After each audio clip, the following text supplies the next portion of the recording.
and Wellness Show. The Spirit, news and information from a higher perspective. With your host, Harry Wilkinson. Hello and welcome to the Spirit and Wellness Show. My name's Harry Wilkinson, and this is the show where we take a look at the days and weeks events, happenings in the world, politics, technology, environment, everything that we interact with on a daily or weekly basis, whether we are hearing stories from our news programming, from the 24-hour networks, from our social media, from alerts on our smartphones, however and whenever in this increasingly growing communication devices world we live in, it can begin to feel overwhelming. And so we take a step back and we take a look at these things from a higher perspective. We take a look at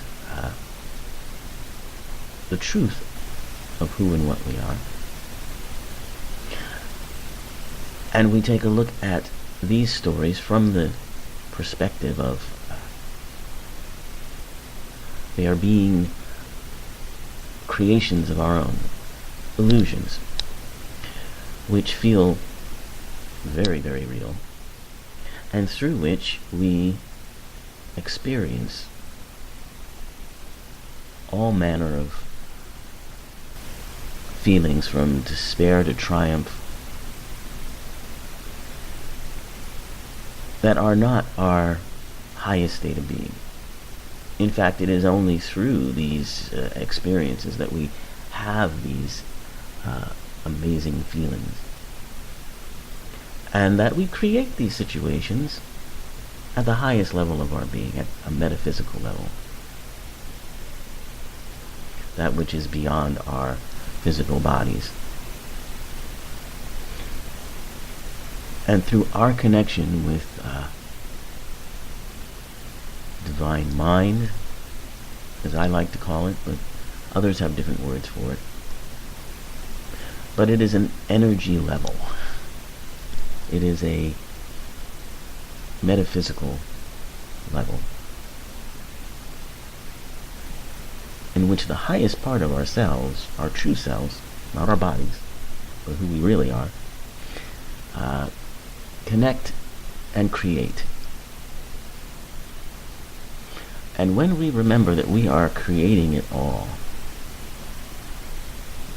even those things that seem to challenge us, that we might feel threatened by, when we remember that it is all a virtual reality construct, if you will, that helps us put things in perspective. First, it empowers us, and then it helps us to remember the truth. And through that, we recognize what this is, and we can take the energy from it that we have used to create it,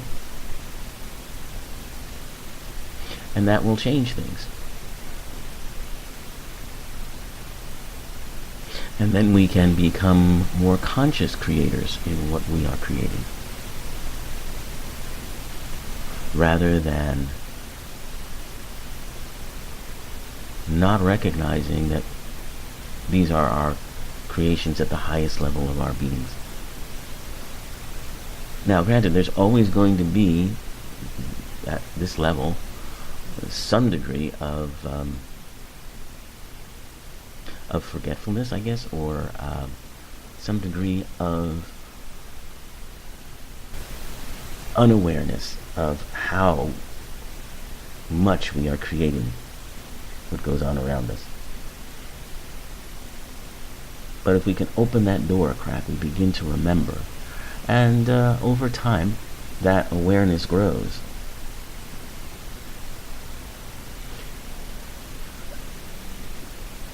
I don't think, as long as we are in physical bodies, that we will become fully aware of that? It's possible, but I think part of the reasons we create our physical selves with some degree of non-awareness is so we can have these experiences.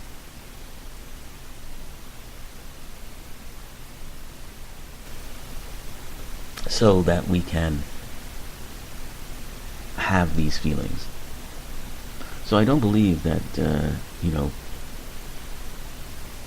as long as we inhabit our physical bodies, that we will become fully aware of our creative energies, or fully conscious enough to create at will, if you say, if you like, because at the highest level of our beings, we have a greater awareness of what we want to create for ourselves, what experiences we want our little selves to go through. That's why. So that is the perspective from which this show arises. Now, if that seems a little too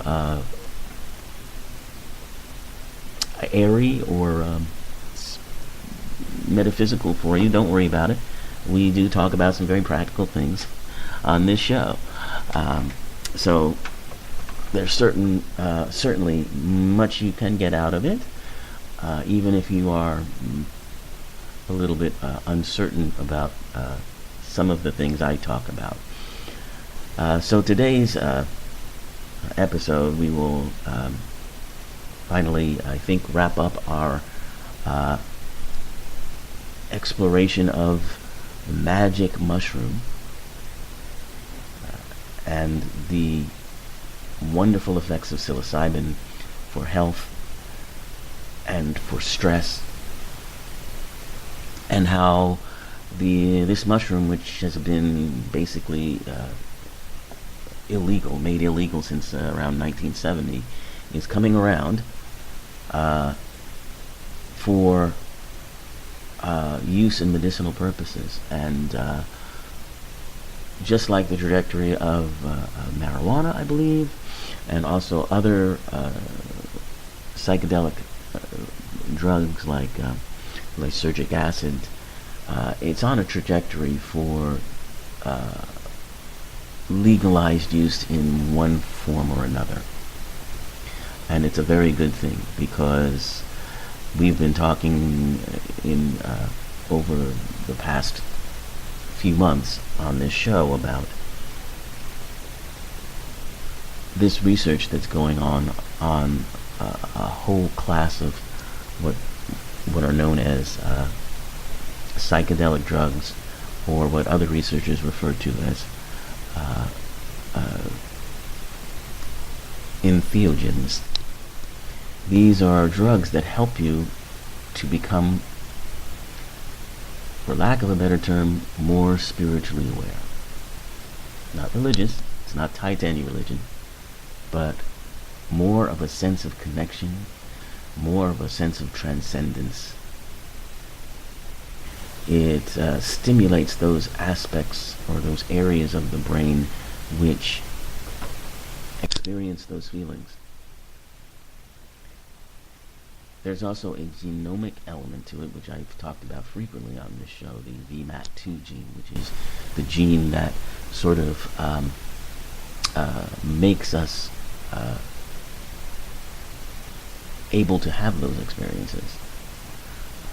And to the degree that you have that gene, that's the degree of sort of spirituality you will be engaged in. But we won't be talking about that for a while yet. We're going to focus mostly on the research done on these entheogens. And our focus today is, of course, on the mushroom, which is the most natural version of these psychedelic or entheogens. because LSD and even what's known as ecstasy, which is also considered to be an entheogen. These are chemicals. These were chemical compounds that were created in a lab, stumbled upon, if you will. But the mushroom is the natural conduit of a psychedelic drug. And that's why it's such a fascinating topic. We've been talking about Paul Stamets, expert in mushrooms, not just on the psilocybin side, but the amazing effects that mushrooms have in healing, on the environment. Mushrooms are sort of the floor upon which nature rests to be able to produce all of the crops and foods and all of the things that we need. And Paul Stamets has been a staunch and amazing advocate for mushrooms, and has brought to the public some amazing awareness of what these fungi do for us.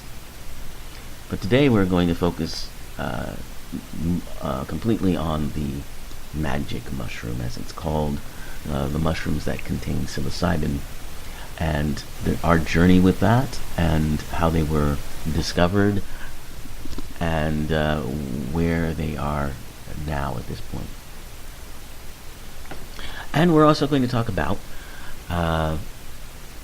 family and friends and how they can be healthy for you, since we are coming into we are actually here in the holiday season, so there's going to be a lot of, for many people, connection with families and friends, and while that can be some sort of a source of stress, it can also be healthy for you. So we're going to talk about that, as well as we're going to begin our talk about foods that can help you stay healthy, that you can integrate into your holiday meals seamlessly and without fuss or muss,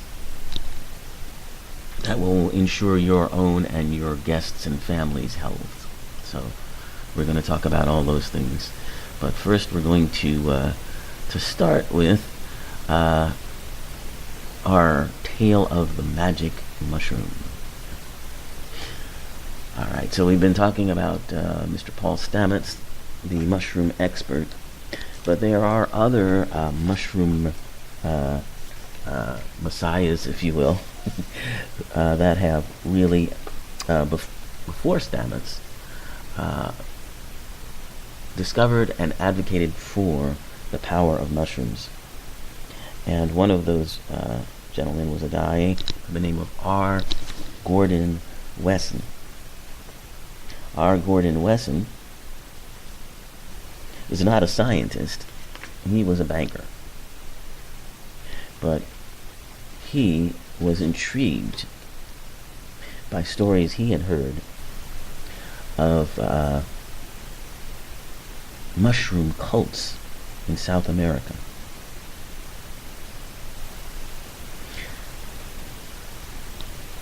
And he was the first person to sort of seek out these mushrooms and bring them to the public awareness through an article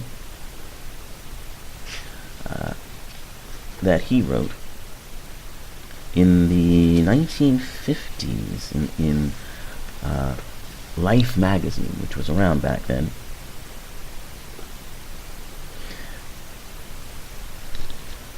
And this article that he wrote came to the attention of a young Timothy Leary, and had quite a profound influence on him, to say the least. So we're going to talk about this journey of Mr. Wasson's, what he discovered, and what the theories are, including what's known as the stoned ape theory.